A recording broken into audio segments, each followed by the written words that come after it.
Buenos días, amados hermanos. Es un placer para mí poder reunirme con ustedes a la distancia, poder compartir la palabra de Dios con cada uno de ustedes.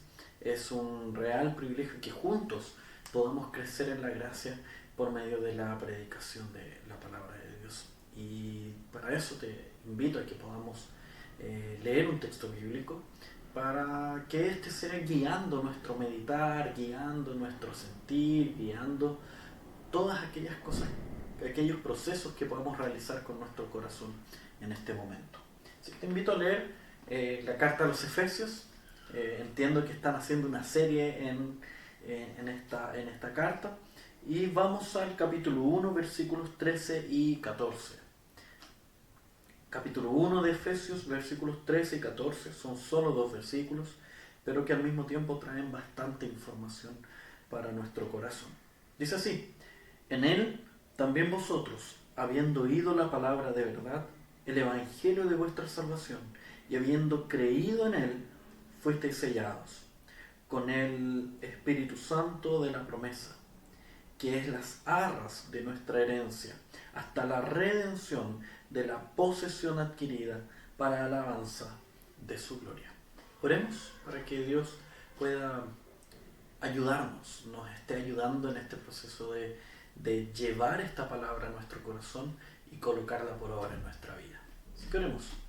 Amado Dios, en esta hora, Padre, estamos delante de ti, declarando nuestra pequeñez, tu grandeza, declarando que tú eres santo, que tú eres eterno, perfecto, y que nosotros somos pecadores y completamente necesitados de tu gracia.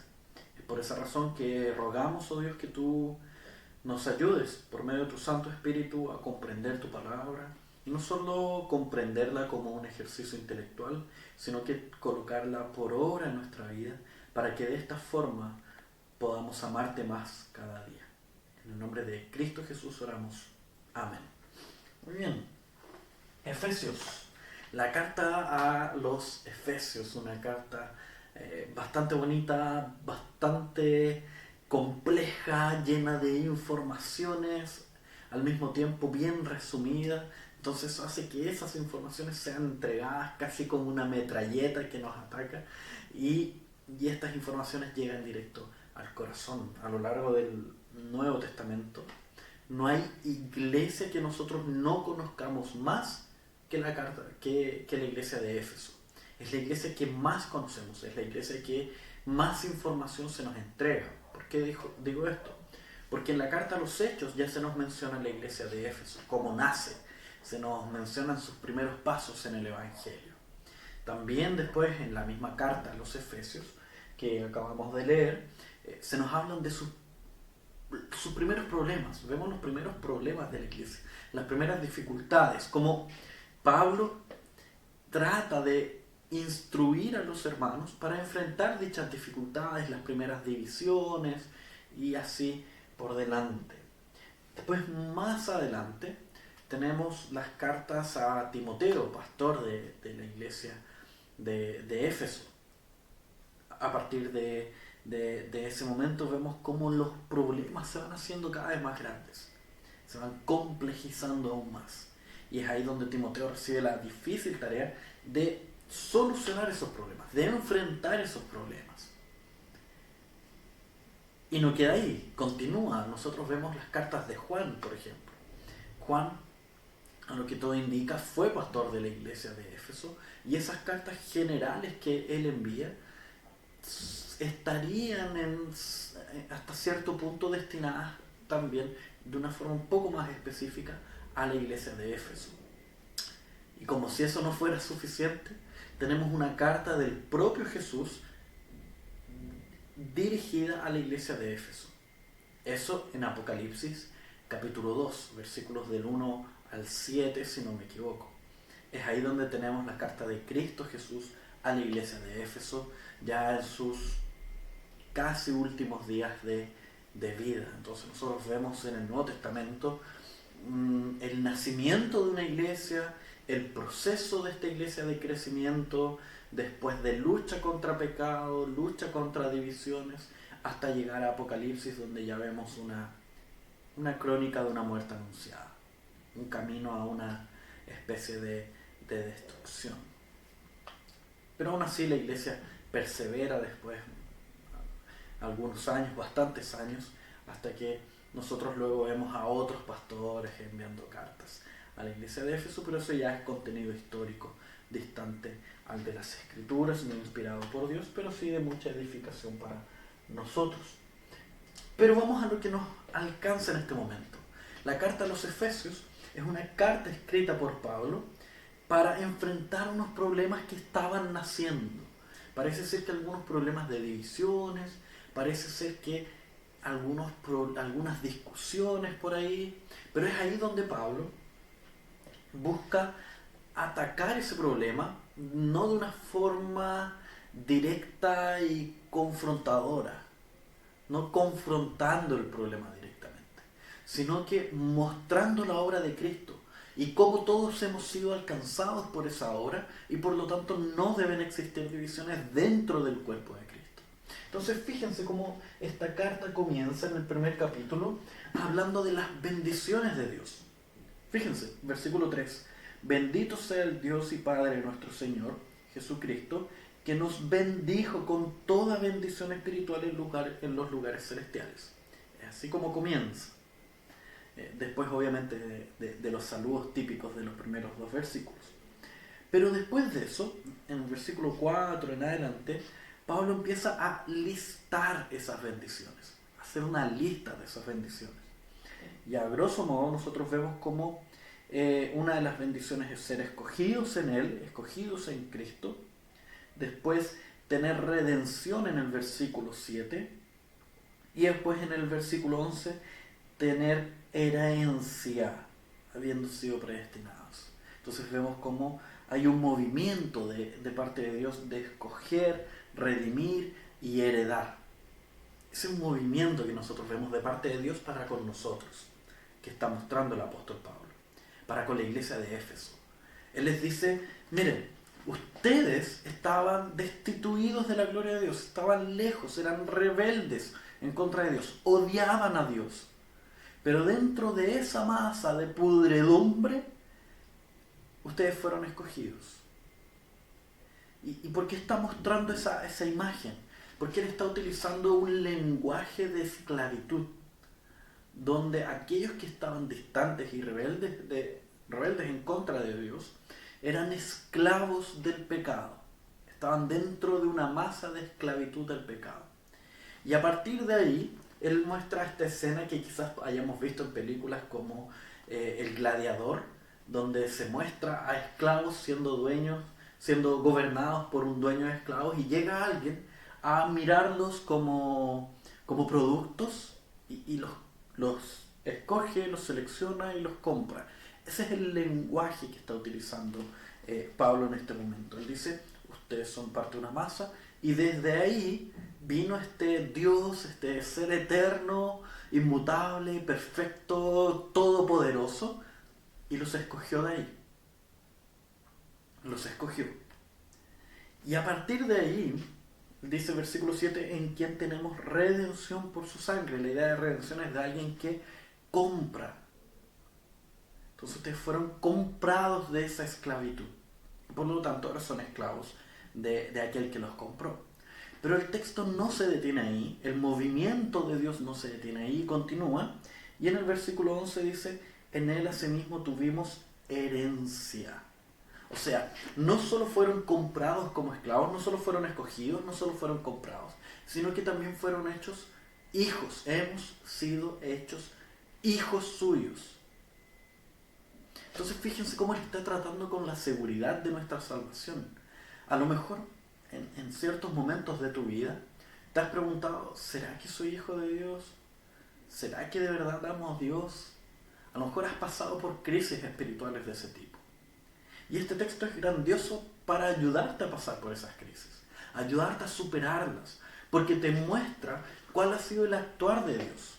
Y si el actuar de Dios ha sido escogerte, comprarte y hacerte su hijo, y ya que quien hizo esa obra es eterno y perfecto, esa obra también es eterna y perfecta. Y por lo tanto tú eres eternamente y perfectamente escogido, eternamente y perfectamente comprado y eternamente y perfectamente adoptado como hijo y por lo tanto heredero de Dios.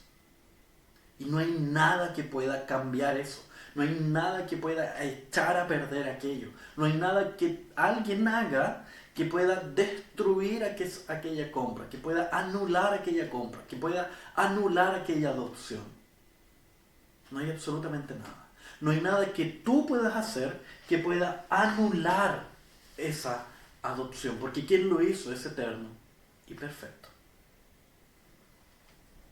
Muy bien, entonces es así como nosotros llegamos a nuestro texto, el cual comienza hablando un poco, ya que somos hijos, entonces hay una esperanza en nosotros, ya que aquel que hizo esta obra, este movimiento, es eterno, perfecto, inmutable y real, entonces hay una esperanza en nosotros. Hay una esperanza de disfrutar de esa adopción. ¿Ok? ¿Y cuáles son las características de esa esperanza? Eso es lo que veremos en este texto, en el texto que nosotros leímos. Veremos que la esperanza es verdadera, es divina y es gloriosa. La esperanza, esa que se nos dice en las Escrituras que no nos defrauda. ¿Por qué no nos defrauda? Porque esta esperanza es verdadera, es divina y es gloriosa. Por eso la esperanza que tenemos en Cristo Jesús nunca nos defraudará. Y por eso también surgen otras aplicaciones de por qué nosotros no debemos colocar nuestros ojos o nuestra esperanza en las cosas de esta tierra. ¿Por qué? Porque la única esperanza verdadera, divina y gloriosa es la que se sustenta en la obra de Cristo. A veces nosotros esperamos, esta es la idea de esperanza, esperar algo. Esperamos cambiar nuestra vida el momento que nos casemos. O esperamos cambiar nuestra vida, que algo haga que cambie nuestra vida, que dejemos pecados atrás, que dejemos de hacer esto o aquello, cuando nos cambiemos de casa. O pensamos, no, me involucraré más en la labor de la iglesia cuando tenga tal trabajo, o cuando tenga un trabajo con tales características. O a lo mejor decimos, no, yo voy a poder desarrollar mi vida devocional de mejor forma cuando me vaya de la casa de mis padres. O, como decía anteriormente, cuando me una en matrimonio con alguien, porque así podremos distribuir tareas, etcétera, etcétera.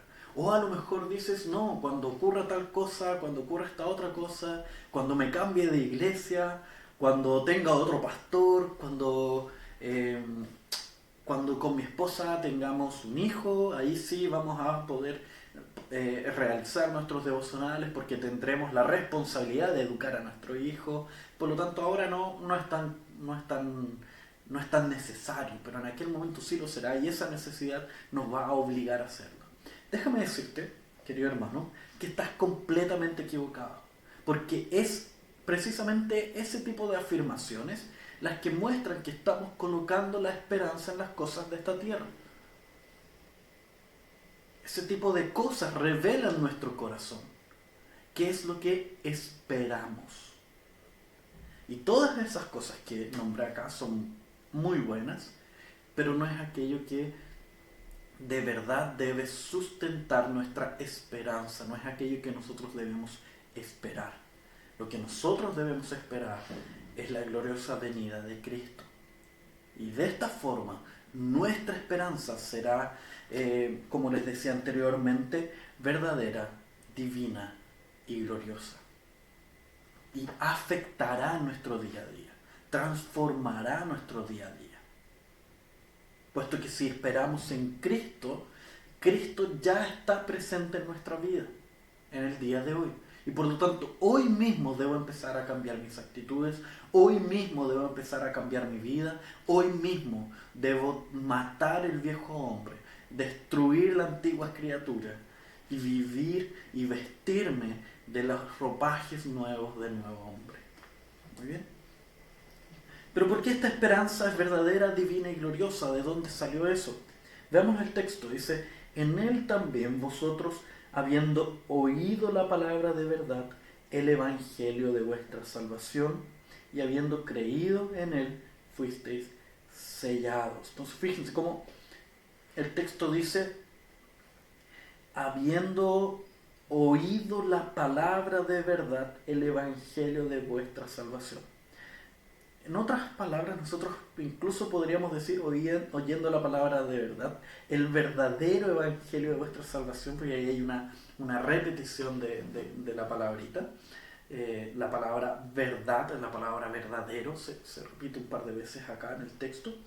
¿Qué quiere mostrar este texto? ¿Qué quiere decir? El problema que estaba atacando Pablo era un problema de discusiones, divisiones con relación a precisamente eso. ¿Quién tiene la verdad? ¿Quién no tiene la verdad? Y es aquí donde Pablo es certero, es directo y les muestra que la única verdad es el Evangelio. Que el Evangelio es el verdadero. Y no hay otra cosa sobre esta tierra, no hay otra cosa en la faz de la tierra que sea la verdad en sí misma. Es solamente el Evangelio. Y toda doctrina de hombres que pueda estar alrededor nuestro, que nos pueda decir que nuestra salvación, nuestra realización personal, en términos más modernos, nuestra realización personal se encuentra en cosas de esta tierra.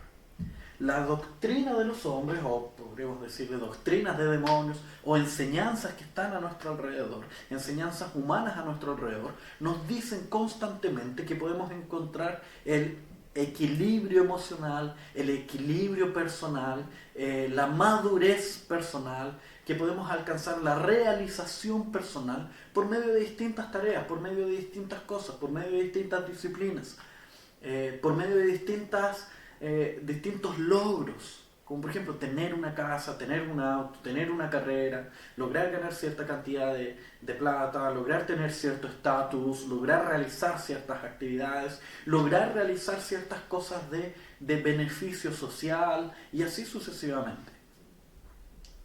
O incluso cosas internas de estar bien con uno mismo, de estar bien, quererse como uno, tal cual como uno es, y así sucesivamente. Distintos mensajes que rodean nuestro mundo. Todos esos mensajes son profundamente ególatras y humanistas. Y son falsos, son destructivos. Te van a llevar a la destrucción. Tienes que estar muy atento a aquello. Porque todos esos mensajes de autorrealización o de realización personal o de equilibrio financiero o etcétera, etcétera, van a llevarte a la destrucción. Porque al momento de enfrentar una dificultad, al momento de enfrentar un problema, al momento que ese equilibrio se vea desequilibrado, nuestro corazón se va a destruir. Porque sería como colocarlo encima de una vasija, de un pedestal de barro, que en cualquier momento se deshace, que en cualquier momento se rompe, que bajo la primera lluvia se deshace, y por lo tanto nuestro corazón cae y se desquebraja. Eso es colocar nuestra esperanza en cosas falsas, en ídolos falsos, como el que ya nombraba de el equilibrio financiero para hacer cosas. Ese ejemplo es claro entre nosotros los jóvenes. Entre nosotros los jóvenes, me incluyo ya bastante patudo. Pero entre los jóvenes es común el dicho ya de decir, cuando tenga equilibrio financiero haré tal cosa, realizaré tal tarea, me involucraré más en la iglesia, optaré por tener un hijo, etcétera, etcétera. Es eso lo que nortea nuestras decisiones. Fíjense lo torcido que esto es. Cuando en vez de decir que el Evangelio, la palabra de Dios, sea aquello que dirija nuestras decisiones, lo está dirigiendo la circunstancia de tener o no tener dinero suficiente, de tener o no tener ciertas necesidades suplidas. Entonces fíjense, y fíjense lo egocéntrico que es esta forma de pensar, puesto que nosotros decimos, cuando alcance ya equilibrio financiero, pero ¿qué es ese equilibrio? El equilibrio es profundamente ególatra e idólatra. ¿Por qué digo esto? ¿Por qué? Porque el equilibrio es el punto medio, el punto central entre dos extremos, ¿cierto? Pero ¿quién establece esos extremos? ¿Quién establece cuál es el extremo de pobreza o cuál es el extremo de riqueza? ¿Quién establece esos extremos para saber cuál es el equilibrio, cuál es el punto medio entre ambos? ¿Quién establece qué cosas debo tener o dejar de tener para poder saber cuál es el punto equilibrado de mis recursos? Déjame decirte que es uno mismo.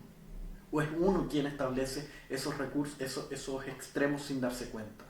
Por lo tanto, es uno el que va moviendo el equilibrio de un lado para el otro, dependiendo de lo que a mí me convenga, dependiendo de lo que yo quiera, dependiendo de lo que yo desee, dependiendo de lo que yo anhelo en mi corazón idólatra. En vez de someternos a la palabra de Dios, obedecer la palabra de Dios, depender totalmente de la palabra de Dios. La palabra de Dios ha dejado de dirigir nuestras vidas. Pero en contraparte, Pablo nos presenta una verdad totalmente diferente. Nos presenta aquello que es verdadero, el Evangelio, la palabra de Dios. Y es aquello que va a nortear nuestra vida, va a dirigir nuestra vida, nos va a mostrar una vida que no es idólatra y que no nos lleva a la autodestrucción, sino que nos lleva a la vida en Cristo Jesús. Y esa es la vida que debemos seguir. Es en esa dirección en la que debemos correr. Porque esa es verdadera. El resto es falsa, se cae, se destruye. Hace poco pedí un producto por estas plataformas de internet para pedir productos en China. Salió muy barato, muy barato.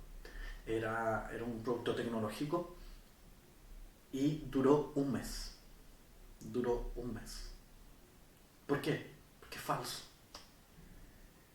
Porque es mentiroso.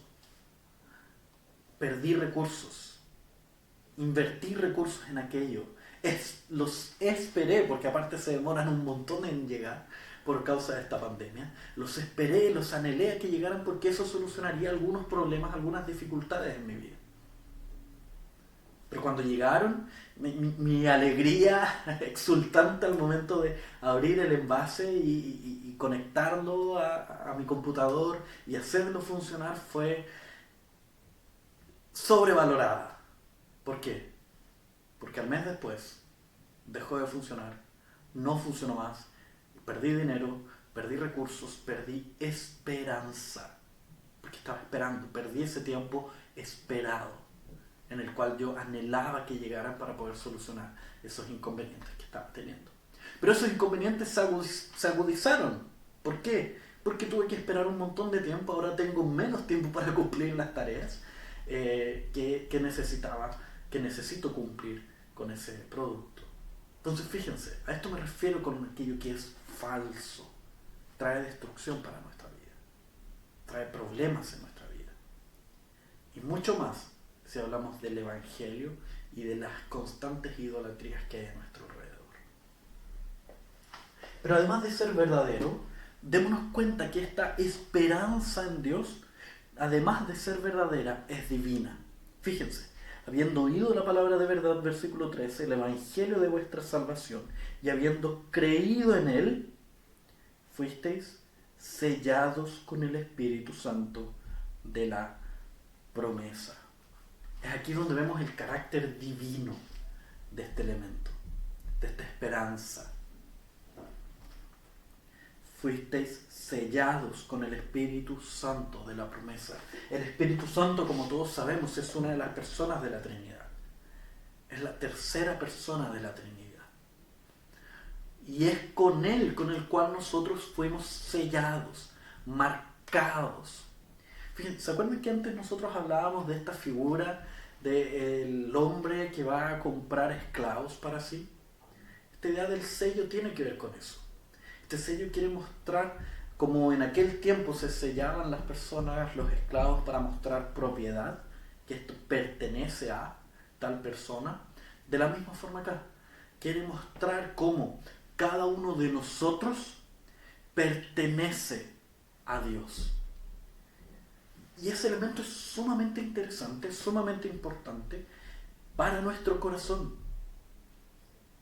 Anteriormente hablábamos de las dudas espirituales, de los momentos en los cuales pasamos por circunstancias que nos llevan a dudar, a tener inquietudes, a no sentirnos amados por Dios. Y tenemos esa dificultad a veces en nuestro corazón porque aún se encuentra afectado por el pecado. Y es aquí donde Pablo quiere remarcar que nosotros pertenecemos a Dios. Somos de Él, somos propiedad de Él.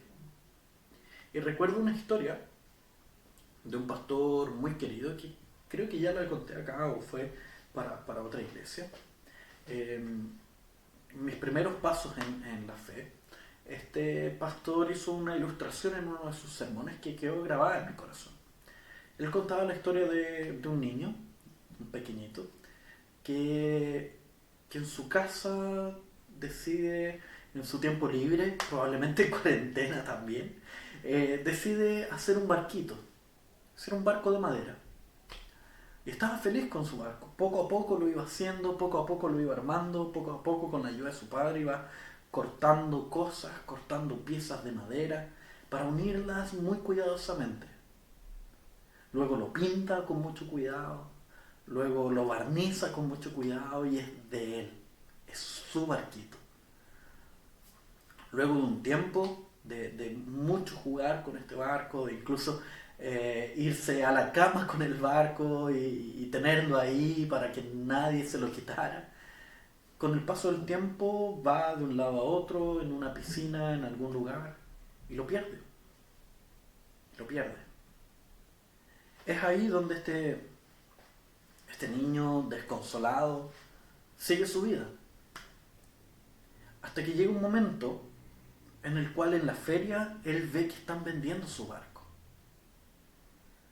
Y es ahí donde él corre hacia la vendedora para que nadie le gane el lugar y compra con su propio dinero que él había adquirido a lo mejor cortando el pasto de los vecinos, quién sabe, y compra ese barco, lo compra para sí. Y llega feliz y exultante a su casa porque ahora este barco que él había hecho, él mismo había comprado y ahora es doblemente suyo. Él lo hizo y él lo compró. Si bien es solo una ilustración y por lo tanto puede tener un montón de errores teológicos, ella presenta una verdad que es sumamente interesante. La alegría del pequeño al tener algo que es doblemente de él, que él hizo y él compró. Y por lo tanto nadie se lo va a arrebatar de su mano. Nadie ahora le quitará ese barco de su mano.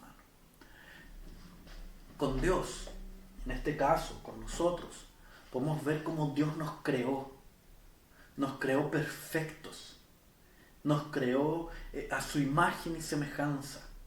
Y después, por culpa nuestra, por nuestro pecado, nosotros caímos juntamente con Adán, cuando Adán y Eva comen del fruto. Corrimos en la dirección opuesta a Dios. Y es ahí donde Dios mismo desciende, baja a este mundo, hecho carne por medio de la obra de Cristo, por medio de la segunda persona de la Trinidad, se sube a una cruz, muere en ella, resucita al tercer día y asciende a los cielos para comprarnos con su sangre. Y por lo tanto, a partir de ahí, Él mismo nos dice que nos enviará un consolador, nos enviará un sello que nos marcará como propiedad exclusiva de Él.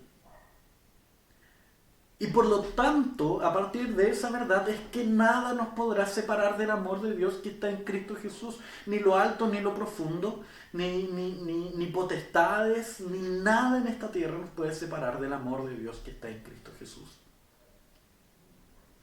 Y esa verdad nos alcanza, esa verdad nos maravilla porque el Espíritu Santo ahora habita en cada uno de nosotros. Y no hay nadie que pueda arrebatarnos de la mano de Dios. No hay nada que pueda arrebatarte de las manos de tu Creador, de tu comprador. Porque ahora el Espíritu Santo Dios mismo habita en ti. Esa verdad yo no la comprendo. Yo no entiendo cómo Dios puede habitar en mí, pero la disfruto. Disfruto de aquello. Porque entiendo que ahora yo tengo un Padre Celestial al cual yo puedo acudir. Si no hay nada que puede separarnos del amor de Dios, entonces mi propio pecado tampoco me puede separar del amor de Dios. ¿Y eso me lleva a pecar aún más? No, rotundamente no. ¿Por qué? Porque ahora que soy hijo, me siento pésimo, me siento horrible cuando yo deshonro a mi Padre, desobedezco las órdenes de mi Padre.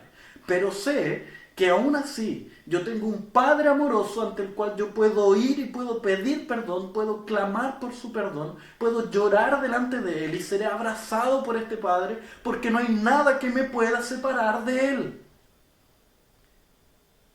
Y es así como mi corazón se llena de alegría y es así como nuestro corazón se llena de alegría, porque estamos completamente sellados, pertenecemos a Él y ese sello es verdadero y eterno.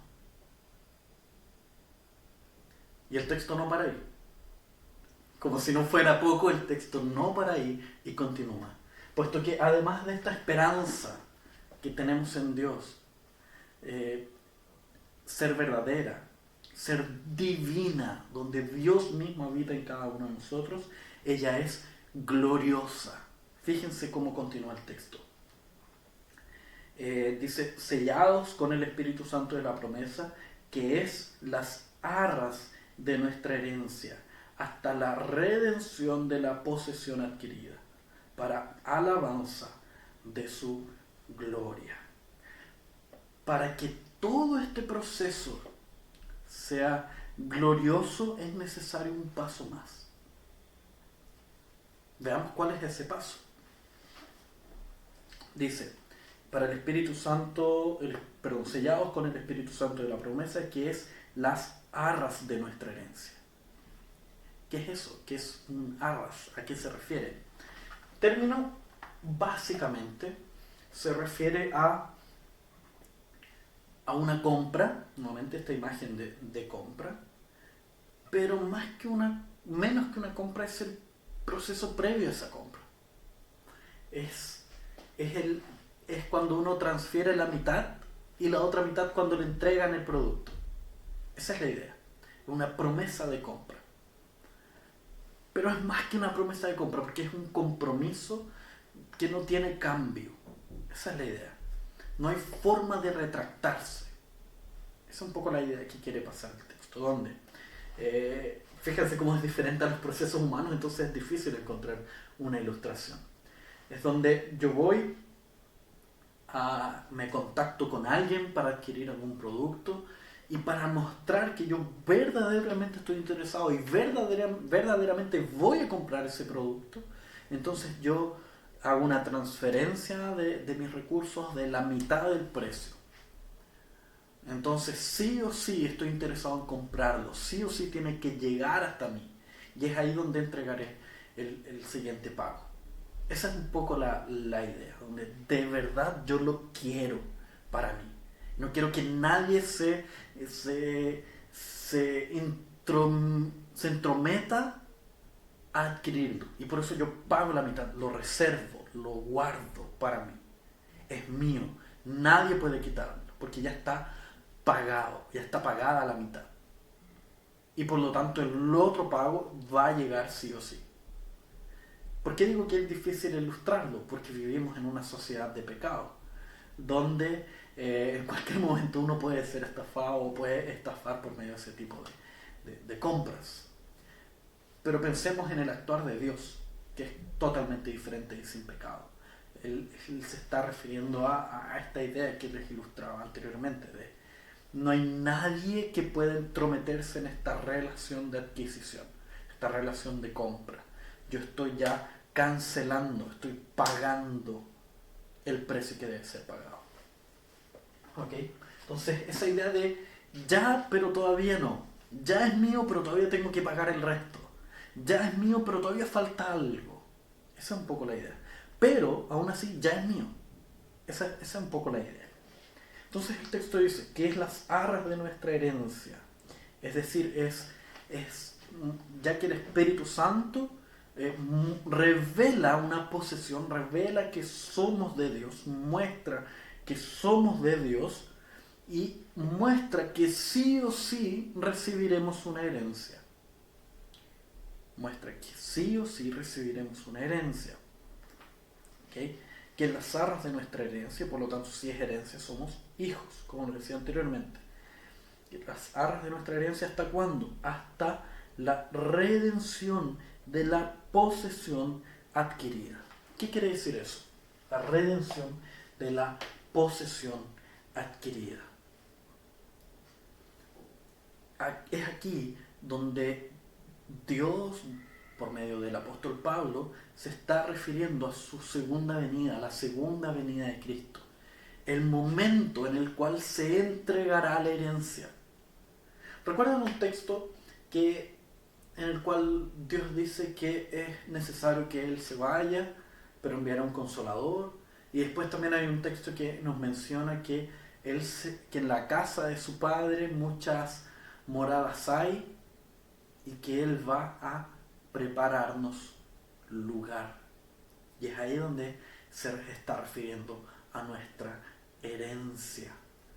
Entonces nuestra esperanza es gloriosa porque nuestra esperanza no se queda acá en las cosas de este mundo, no se queda en los procesos que podamos vivir en este mundo, no se queda en las alegrías que podamos tener en este mundo, no se queda en las penas que podamos pasar en este mundo, no se queda en las lágrimas que podamos derramar en este mundo, sino que trasciende a todo y nos lleva a colocar nuestro corazón en la segunda venida, nos lleva a colocar nuestro corazón, a depositar nuestro corazón en el maravilloso día en que Cristo vuelva, nos limpie de toda maldad, enjugue toda lágrima y nos revele ante todo el mundo como hijos de Dios. Esa es nuestra esperanza. Es ese el momento. Por eso Pablo estaba tan alegre que había corrido la carrera, había guardado la fe, había combatido el buen combate, había peleado en este buen combate, pero ya había llegado el tiempo. ¿Por qué? Porque se estaba librando del peso del pecado y veía con más cercanía esta segunda venida del Redentor.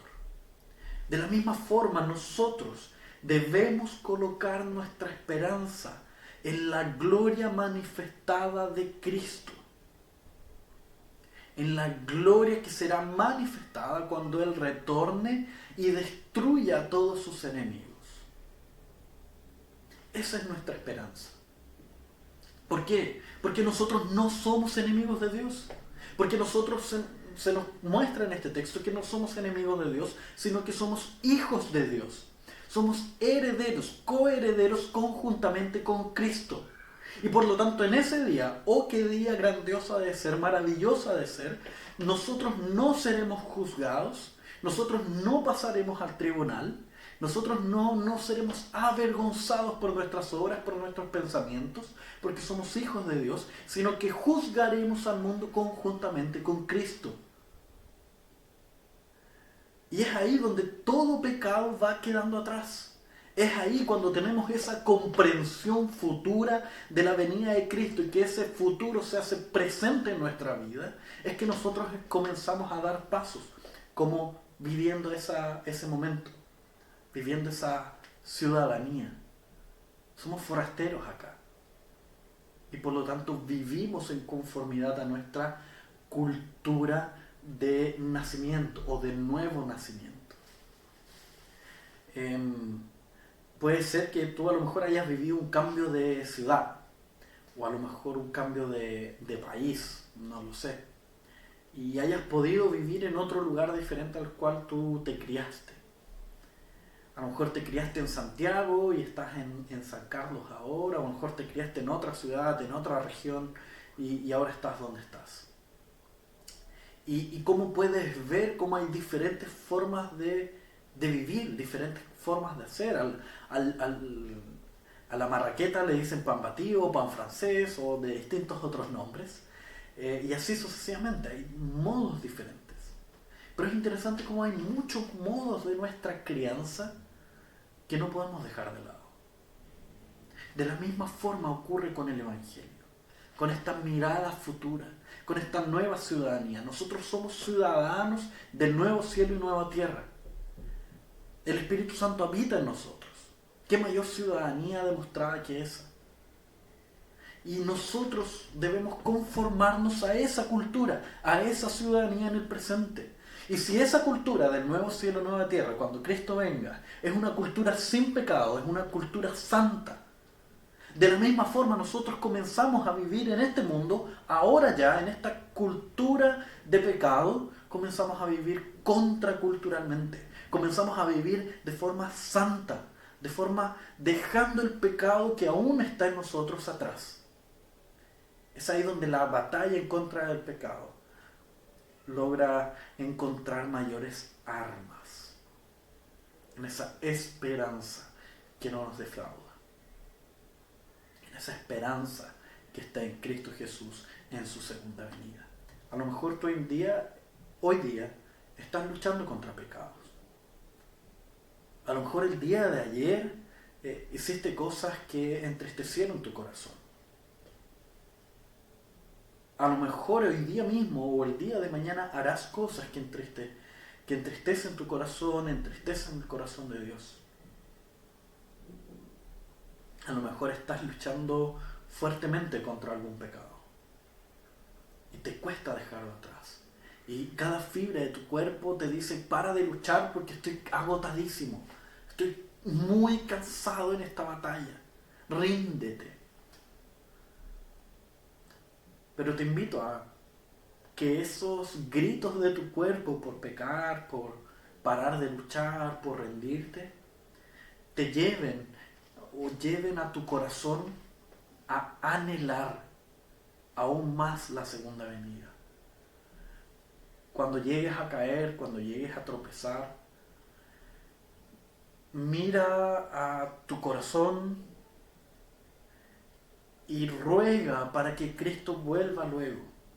Ruega para que Cristo retorne lo antes posible para eliminar todo pecado de tu ser.